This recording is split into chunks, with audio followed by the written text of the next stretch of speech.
Lois Harvie, and I am Miss Lane from Cook with Miss Lane.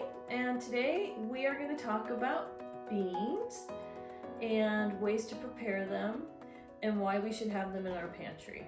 So I have here canned beans, but dried beans are a great alternative to having beans on hand.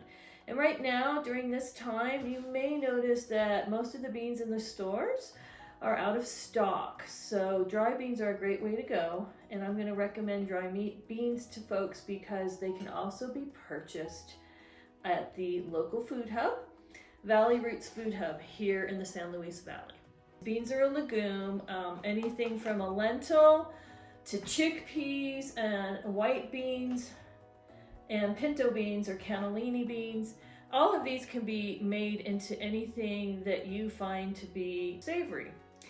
Beans are pretty bland to start with, so they're a palate that you need to add flavor to.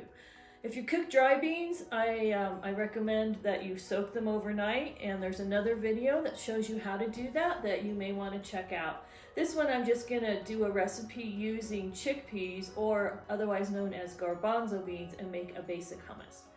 But beans are good in every kind of food you can think of. So I like to make dips with them a lot. I like to put the harder beans into soups and into stews. Canned beans are good in all kinds of recipes, and they make a wonderful meat substitute because they are high in protein and they're also very high in fiber. So they're very nutritious and something that we want to keep in our pantry all the time. So beans are a staple.